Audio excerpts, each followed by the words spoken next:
لیے حضرت حسین رضی اللہ عنہ کو جب شہید کیا گیا ہے تو عمر بن سعد رضی اللہ رحمۃ اللہ علیہ جو موجود تھے وہاں پر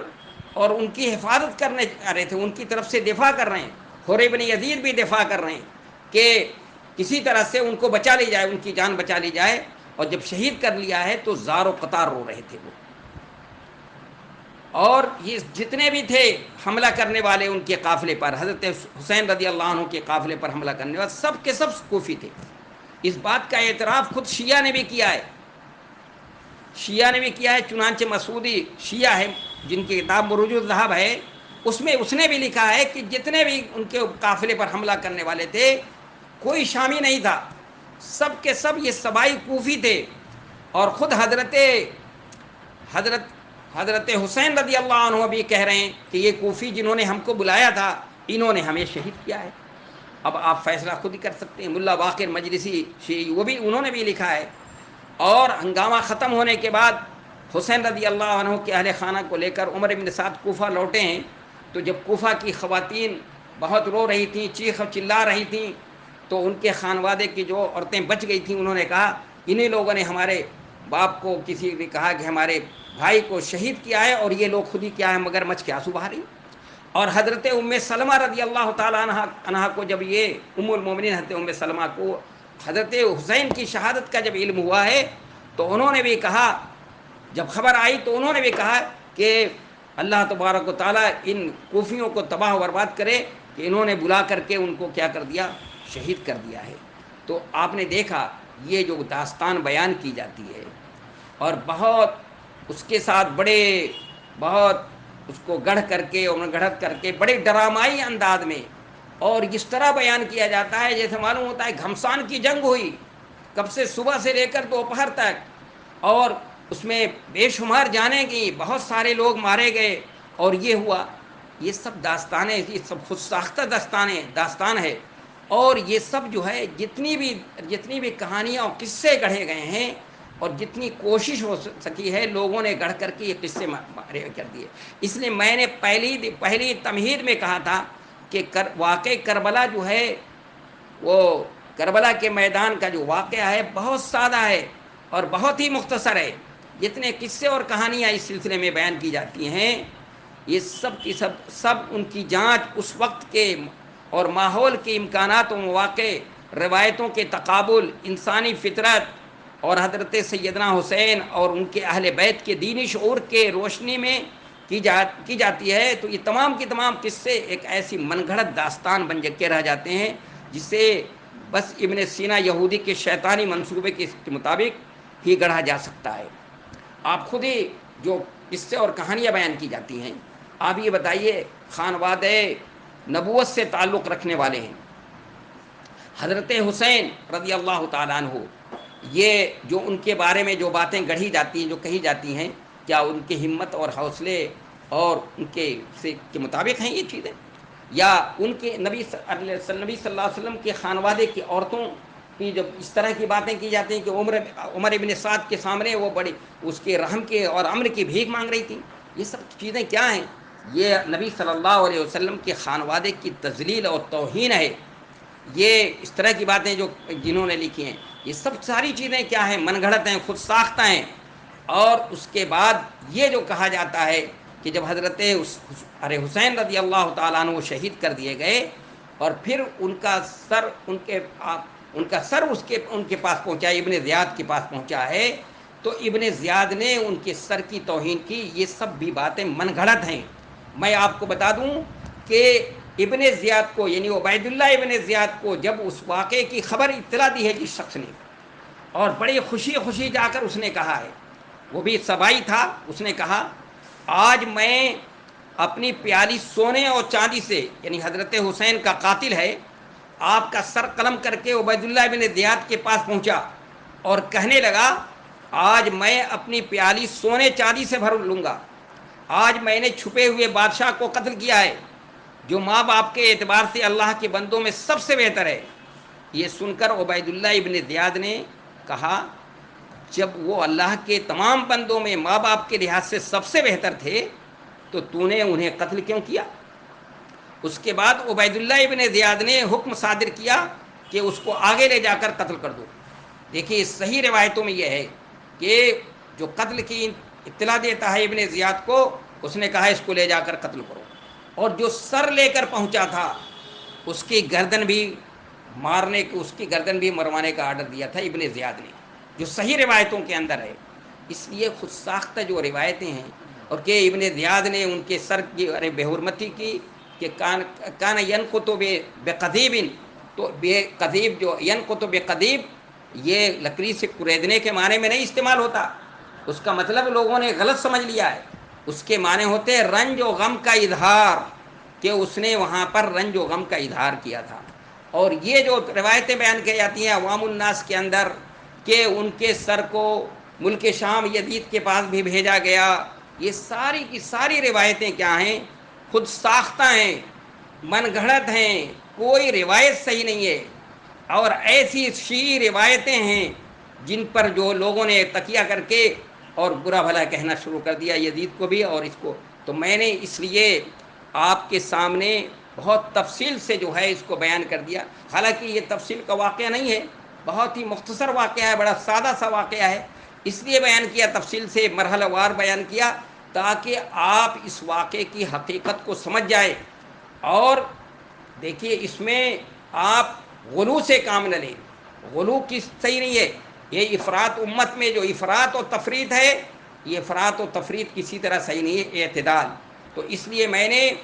آپ کو سب سے پہلے حضرت حسین رضی اللہ تعالیٰ عنہ کے بارے میں یہ بتایا کہ ہمارا عقیدہ ہے کہ وہ کیا ہیں؟ شہید ہیں، اور شہید کیا اللہ کے یہاں جو مقام و مرتبہ ہے آپ جانتی ہیں، اس کا زمین پہ جو خون پڑنے سے پہلے، گرنے سے پہلے وہ اللہ کے یہاں قبول ہو جاتا ہے، اور اللہ تبارک و تعالیٰ نے فرمایا ہے کہ وَلَا تَقُولُوا لِمَن يُقْتَلُ فِي سَبِيلِ اللَّهِ أَمْوَاتٌ، کہ جو اللہ کے راستے میں شہید کیا گیا اس کو مردہ مت کہو، وہ بل احیاء ولیکن لا تشعرون، وہ زندہ ہیں، تم ان کو تم نہیں سمجھ سکتے وہ زندگی کیسی ہے۔ تو میں نے آپ کو بتایا کہ حضرت مسروق رضی اللہ تعالیٰ عنہ نے عبداللہ ابن مسعود جو ان کے استاد سے ان سے معلوم کیا تھا، تو انہوں نے نبی علیہ الصلوۃ والسلام کی حدیث سنائی کہ نبی صلی اللہ علیہ وسلم نے فرمایا ہے کہ زندگی کا مطلب یہ ہے۔ تو اس لیے ہم حضرت حسین رضی اللہ عنہ کو شہید مانتے ہیں، اور ان کی شہادت کے پیچھے یہ سبائی طاقت ہے، سبائی سازشیں ہیں، سبائی جو ہیں یہ سبائی ہیں، یہ عبداللہ ابن سبا کی اولاد ہیں، اور انہوں نے ہی یہ امت کے اندر فتنہ و فساد پھیلایا ہے۔ اور آج یہ دیکھ لیجئے اللہ نے اس لیے ان کے اوپر مسلط کر دیا ہے کہ وہ سینہ پیٹیں، آگ کا ماتم کریں، یہ عذاب ہے ان کے لیے، اور قیامت تک کے لیے عذاب ہی ہے۔ لیکن افسوس یہ ہے کہ ہمارے اہل سنت والجماعت بھی جو ہے اس میں کیا ہیں، اور وہ اس میں بڑی سادہ لوحی کے ساتھ وہ بھی اس میں شریک ہو جاتے ہیں، وہ بھی اسی طرح کی باتیں کرتے ہیں جس طرح کے شیعہ جو ہیں شیعہ رافضی باتیں کرتے ہیں۔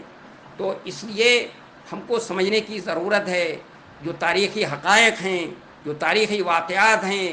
اور بہت سی باتیں یزید کی طرف بہت سی باتیں، اور واقع حرہ کو بھی سمجھنے کی ضرورت ہے، اس واقعے کو بھی تاریخ کے آئینے میں پڑھنے کی ضرورت ہے، مکے کے احصار کا واقعہ ہے اس کو بھی پڑھنے کی ضرورت ہے، اس میں بھی بہت سی فراڈ۔ آج مجھ سے ایک صاحب جو ہے وہ کہہ رہے تھے کہ آپ کا اس میں کیا خیال ہے؟ میں نے کہا کہ میں نے تاریخ کی کتابیں پڑھی ہیں، مجھ کو معلوم ہے، تاریخی حقائق کی روشنی میں دیکھیں گے آپ تو آپ کو سمجھ میں آ جائے گا، آنکھ کھل جائے گی کہ ہاں یہ واقعات کی حقیقت کیا ہے، اور اس طرح سے لوگوں نے، ان رافضیوں نے، ان سبائیوں نے کس طرح سے کہاں کہاں پلاننگ کی ہے امت میں انتشار پیدا کرنے کے لیے، امت میں فتنہ و فساد پھیلانے کے لیے۔ تو آپ سمجھ لیجیے حضرت حسین رضی اللہ عنہ کے سلسلے میں ہمارے یہ نقطہ نظر ہے، اہل سنت والجماعت کا یہ نقطہ نظر ہے، علماء حق کا یہ نقطہ نظر ہے۔ اور اسی طرح ہم نے آپ کو بتایا یزید کے سلسلے میں 3 نقطہ نظر بتایا، تو میں نے بتایا افراط اور تفریط، تو ہم افراط میں نہ افراط میں ہیں اور نہ تفریط والوں کے ساتھ ہیں، نہ ہم رافضیوں کے ساتھ ہیں، یہ شیعہ جو ہیں سبائی جو ہیں ان کے ساتھ ہیں ہم، اور نہ ہم اکراد کے ساتھ ہیں، بلکہ ہم کس کے ساتھ ہیں؟ علامہ ابن تیمیہ رحمۃ اللہ علیہ نے اپنے فتاویٰ کے اندر لکھا ہے، علامہ ابن تیمیہ رحمۃ اللہ علیہ کی طرف بھی لوگوں نے بہت غلط باتیں منسوب کی ہیں کہ وہ بھی یزید کو برا بھلا کہتے تھے، لیکن ان کو یہ نہیں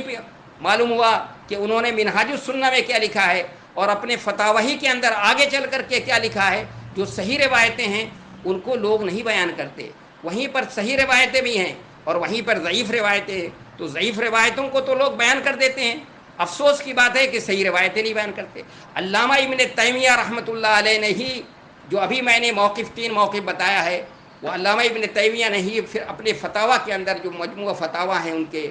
وہ 39 جلدوں میں ان کے فتاویٰ ہیں، اس فتاویٰ کے اندر خود انہوں نے لکھا ہے کہ حضرت یزید کے سلسلے میں لوگوں کا نقطہ نظر یہ ہے، رافضیوں کا یہ ہے نقطہ نظر، اور اکراد کا نقطہ نظر یہ ہے، اور ہم اہل سنت والجماعت کا نقطہ نظر یہ ہے۔ تو ہمیں کیا کرنا چاہیے؟ اور بیچ کی راہ، انہوں نے بیچ کی راہ، اعتدال، جو معتدل رائے ہے، اور انہوں نے کہا کہ یہ اہل سنت والجماعت کی رائے ہے۔ اس لیے بھائی ہمیں جو ہے وہی رائے اختیار کرنی چاہیے جو علماء حق نے رائے اختیار کی ہے۔ اس لیے اپنی زبان کو ہمیں کیا کرنا چاہیے؟ رو کے رکھنا چاہیے۔ میں سمجھتا ہوں کہ یہ تاریخی واقعہ جس کو لوگ بہت بڑھا چڑھا کر، بہت قصے اور کہانیاں اس کے ساتھ گڑھ کر، اور اس میں اس طرح سے پیش کرتے ہیں کہ گھمسان کی جنگ ہوئی، پانی بند کر دیا گیا، اور ان کی خاندان کی عورتوں کی عصمت دری کی گئی، ان کی بے عزتی کی گئی۔ یہ سارے واقعات کیا ہیں؟ من گھڑت ہیں، سارے فراڈ ہیں، یہ جھوٹ ہے۔ اسی لیے ایک مصر کے عالم نے لکھا ہے کہ اباطیل لا بد ان تمہا من التاریخ، کہ تاریخ میں فراڈ بہت ہیں، ضروری ہے کہ ان فراڈ کو تاریخ سے کھرچ کر کے کیا جائے، صاف کیا جائے۔ باقاعدہ انہوں نے تاریخ پر ایک کتاب لکھی ہے کہ اباطیل لا بد ان تمہا من التاریخ، کہ فراڈ ہیں، اس سے کہانیاں گڑھی گئی ہیں، ضروری ہے کہ اس کو گڑھ کر کے اس کو کھرچ کر صاف کیا جائے۔ اور ایک ہمارے استاد نے، جو اللہ تبارک و تعالیٰ ان کو غریق رحمت کرے، انہوں نے کتاب لکھی ہے جولۃ تاریخیۃ فی عصر الخلفاء الراشدین، اس میں ان واقعات کو جو میں نے بیان کیا آپ کے سامنے، سارے واقعات کو باقاعدہ صحیح اور تحقیق صحیح روایتوں کی روشنی میں ان سارے واقعات کو لکھا ہے، انہوں نے چھان پھٹک کر لکھا ہے، باقاعدہ موازنہ کیا ہے، اور اس موازنہ کرنے کے بعد جو صحیح رائے، جو مکھن سامنے آیا ہے، اس مکھن کو انہوں نے، کریم کو ہمارے سامنے کیا ہے، پیش کیا ہے۔ اس لیے تاریخ کے واقعات کو اس طرح کے تاریخی روایتوں میں نہیں پڑھنا چاہیے، ہمیں چاہیے کہ جو ہمارے محدثین نے لکھا ہے یا ان لوگوں نے لکھا ہے جو معتبر ہیں، ان لوگوں کی تاریخ کی کتابوں کو نہیں پڑھنا چاہیے، جو رطب و یابس ہر طرح کی چیزیں،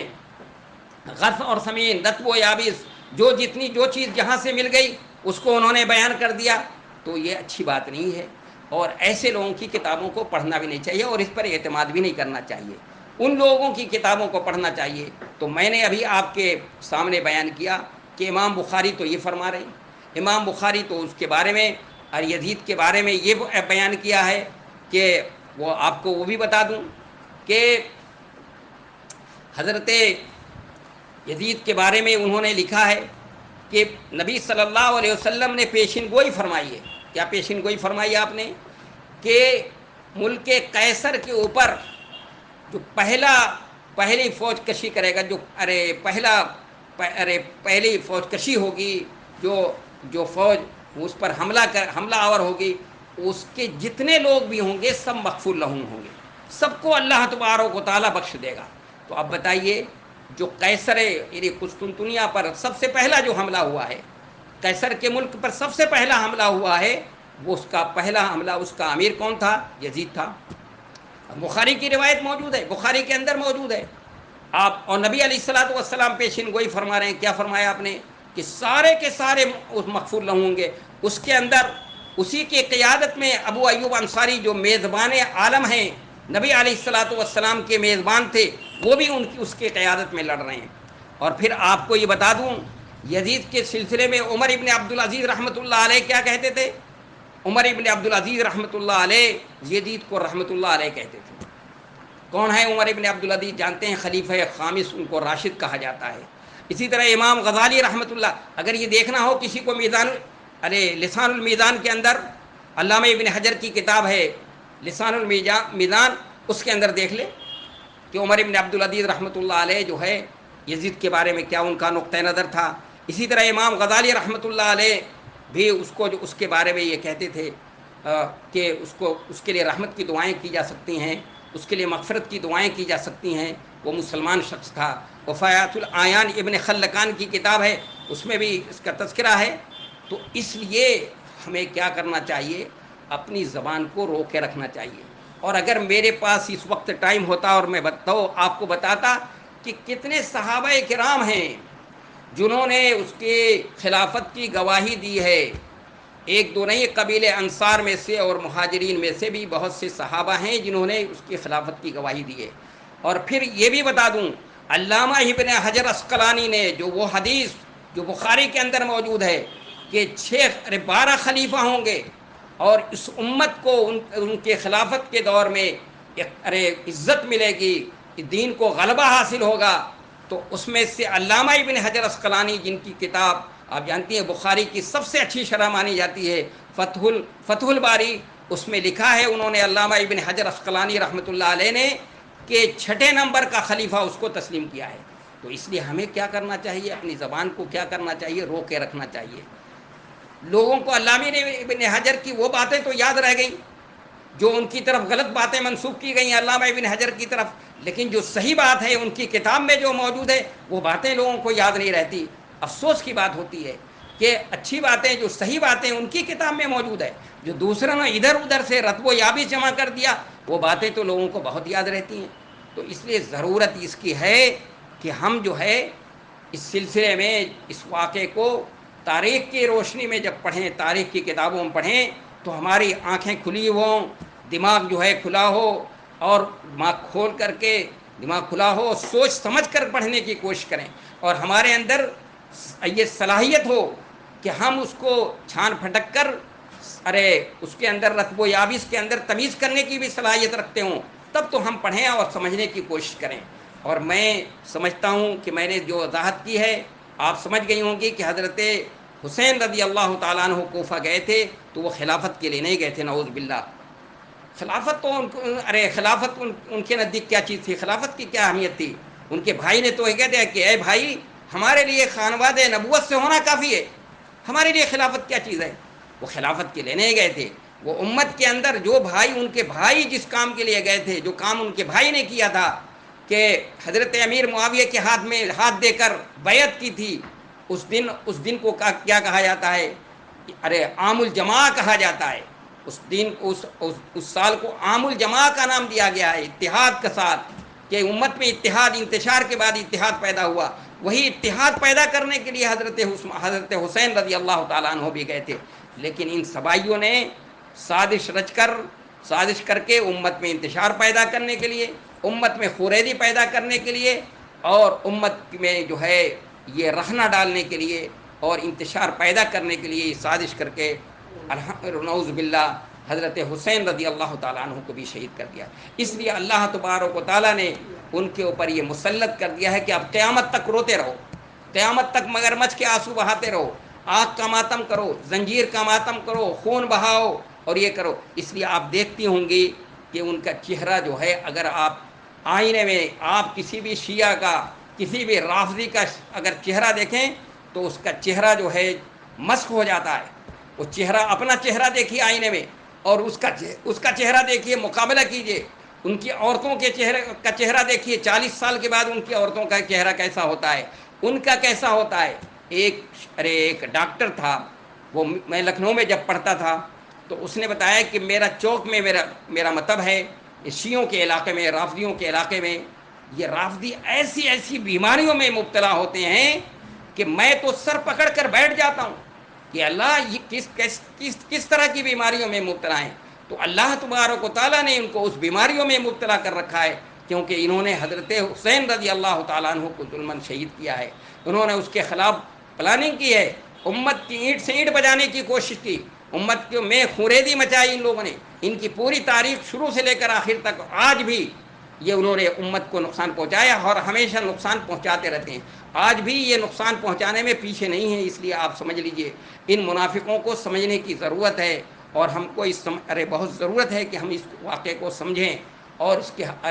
تاریخ کی روشنی میں اس کو جو صحیح تاریخ ہے اس کی روشنی میں سمجھنے کی کوشش کریں. میں سمجھتا ہوں کہ یہ بات جو ہے واضح ہو گئی ہوگی. اگر آپ پڑھنا چاہیں